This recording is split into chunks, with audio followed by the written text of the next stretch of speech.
Makassar, Sulawesi Selatan pada Jumat 29 Agustus lalu.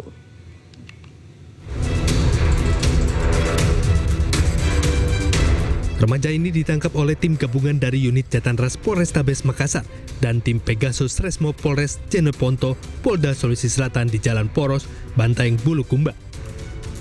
Ia diduga terlibat dalam aksi pembakaran gedung DPRD Kota Makassar beberapa hari yang lalu. Hingga kini polisi masih terus melakukan pengembangan penyelidikan untuk mengidentifikasi dalang di balik demo yang berujung anarkis. Polisi juga menyatakan tidak menutup kemungkinan akan ada lagi tersangka lainnya. Dari Jeneponto, Sulawesi Selatan, Haris Karaing, Mamo Ainis melaporkan. Polisi menangkap 4 remaja yang diduga pelaku pembakar halte Transjakarta. Miris 2 dari 4 pelaku merupakan anggota aktif Karang Taruna, Kelurahan Mampang, Prapatan.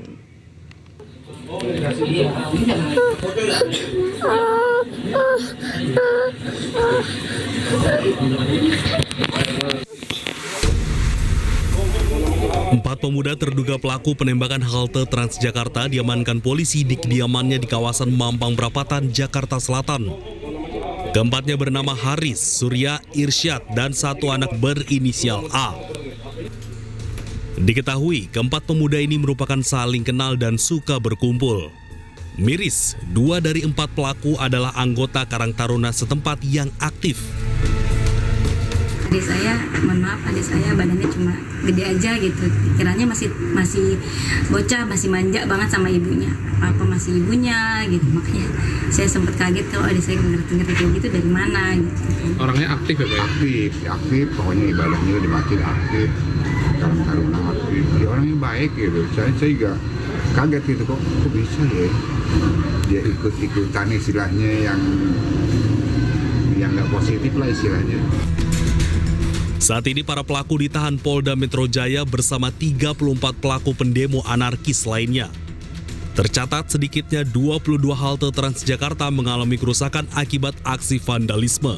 Bahkan 6 diantaranya ludes dibakar orang tak bertanggung jawab. Dari Jakarta, Rizky Faluvi, iNews melaporkan. Ya, Polres Jakarta Utara menahan puluhan orang perusuh saat demo Sabtu 30 Agustus lalu. Para tersangka memiliki tugas yang berbeda-beda dari pelempar petasan hingga perusak fasilitas.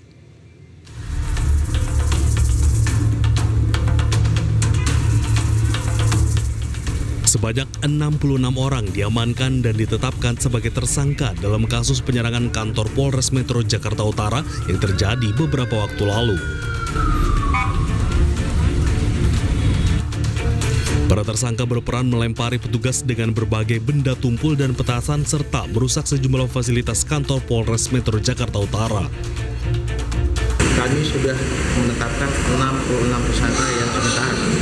Jadi tolong digarisbawahi, ini bukan demonstran tapi perusuh yang tiba-tiba menyerang Mapolres.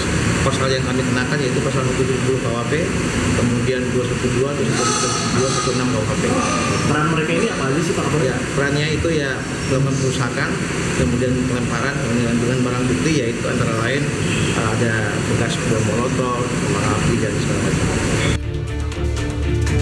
Penyidik menyita beberapa barang bukti seperti bekas bom molotov, batu, pecahan kaca, CCTV, dan sejumlah barang bukti lainnya.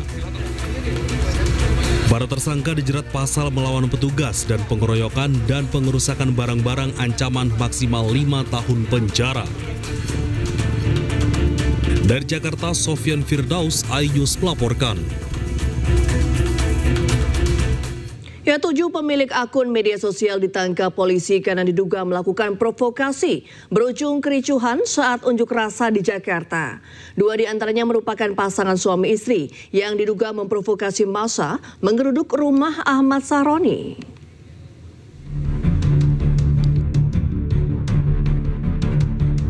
Patroli Siber Bareskrim Polri memblokir sebanyak 592 akun media sosial dan konten yang diduga menyebarkan provokasi.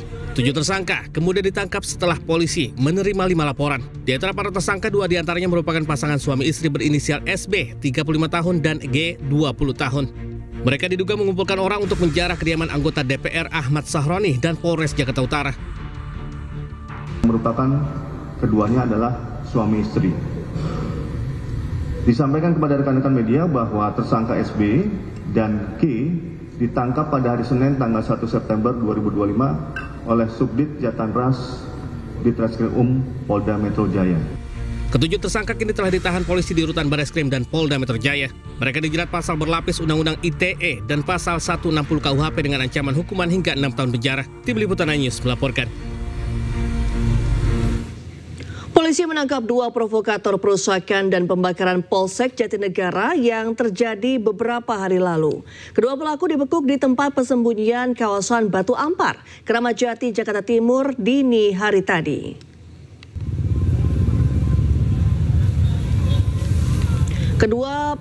Keduanya langsung digelandang ke Satreskrim Polres Metro Jakarta Timur dan dimintai keterangan. Dari hasil penyidikan, kedua pelaku diketahui dari awal telah membawa bensin dengan niat membakar Polsek Jatinegara. Keduanya diketahui membakar sepeda motor di depan Mapolsek Jatinegara menggunakan bensin dan spanduk. Sementara polisi masih memburu para pelaku lain yang juga terlibat dalam aksi pembakaran dan provokasi di Mapolsek Jatinegara.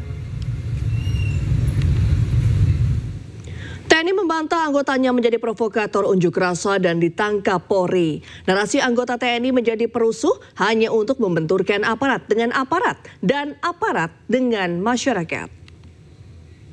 Anggota BAS TNI ini, foto ini, ya, bahwa foto ini memang benar, saya sampaikan, ya, bahwa ini foto ini memang benar adalah anggota BAS TNI, ya, karena udah jelas di situ.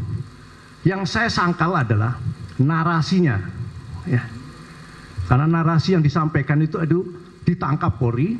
Yang kedua adalah provokator. Tidak ada penangkapan oleh Polri. Kemudian tidak ada upaya provokator di situ, ya, tidak ada. Jadi tugasnya murni tugas negara untuk memantau, karena pengumpulan data itu dibutuhkan oleh pimpinan, ya, untuk menentukan misalnya memperkuat di daerah A, memperkuat di daerah B. Bagaimana kalau kita tidak tahu situasi di situ? Jadi malah arahnya ke upaya untuk membenturkan antara aparat dengan masyarakat. Kemensos akan beri santunan 15 juta rupiah bagi korban meninggal dunia akibat demonstrasi berujung kericuhan beberapa waktu lalu.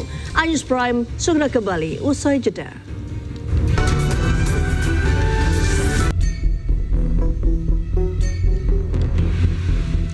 Para petugas kebersihan membersihkan sampah-sampah pasca aksi damai unjuk rasa di depan gedung DPR RI sejak Jumat siang.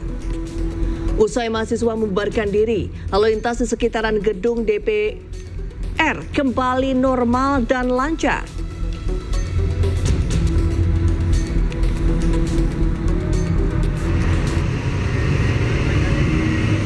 Sebelumnya pada Jumat siang, mahasiswa Universitas Padjadjaran berkumpul di depan gedung DPR RI. Mereka menggelar unjuk rasa sambil membawa beragam atribut alma mater biru tua. Mahasiswa juga membawa sejumlah poster tuntutan yang berisi 17+8 tuntutan rakyat. Aksi bertajuk Piknik Nasional Rakyat ini digelar untuk menagih DPR dan pemerintah dalam memenuhi 17+8 tuntutan rakyat yang tenggat waktunya jatuh pada hari ini 5 September 2025. Selain mahasiswa, aksi ini juga diikuti oleh sejumlah elemen masyarakat dan koalisi masyarakat sipil.